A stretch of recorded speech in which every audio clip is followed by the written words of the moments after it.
Nous savons que le 12 avril 1895 a eu lieu le départ du Cachard, bateau important près de 1400 hommes, y compris le 40e bataillon de chasseurs à pied et des soldats de l'infanterie de marine. Jean-Claude adresse à ses parents une correspondance non datée, juste avant la traversée du canal de Suez. Lorsqu'il rédige sa correspondance, son navire se trouve à hauteur de l'île de Crète. Quant au jour de Pâques, il n'a pas été mauvais, car monsieur l'aumônier, qui vient avec nous et qui est un bon vieux d'une quarantaine à cinquantaine d'années, et qui connaît très bien Madagascar, car c'est la 3e fois qu'il y va, nous raconte comment ça se passe là-bas, les mœurs du pays, leurs habitudes. Enfin, chers parents, je vous dirais que j'ai vu des bandes de marsouins ou veaux marins, et des oiseaux de mer par grosses volées qui suivent le navire. Je suis en face de l'île de Condy, ou île de la Crète. Les sommets des montagnes qui sont dedans sont couverts de neige, et on aperçoit quelques petits vapeurs de temps à autre.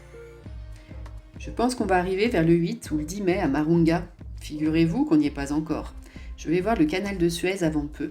Vous ne ferez pas attention à mon écriture, car je vous écris en pleine mer, je n'y vois que le ciel et l'eau. Il y a déjà longtemps que j'étais marin sur terre, mais cette fois, je le suis sur mer, et je suis content que la mer fait valser le navire. C'est là où on en rigole le plus, car ça vous le coup de but les uns sur les autres. Quant aux lits, ils sont durs et tous placés les uns sur les autres. Enfin, on sera habitué là-bas pour coucher sur le terrain. Chers parents, je vous dirais qu'il y a tout ce qu'il faut dessus. Il y a la boulangerie où je travaille un peu, la boucherie, la basse-cour, etc. Enfin, il ne manque rien.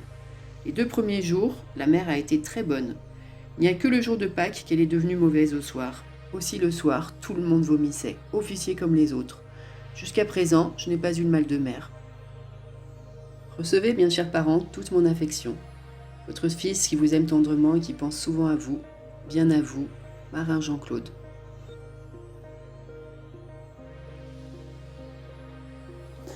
Lancé en 1883 à la Seine pour la Compagnie nationale de navigation, le Cachard est utilisé comme transport de troupes en 1886 pour l'expédition du Tonkin, puis en 1895 pour celle de Madagascar.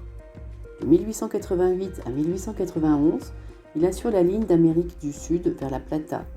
Acheté par les messageries maritimes en 1904 comme le Colombo et le Kaobang, il est affecté à la ligne Marseille-Saigon-Haiphong et aux lignes annexes de l'Indochine jusqu'en 1914, année de sa démolition à Gênes.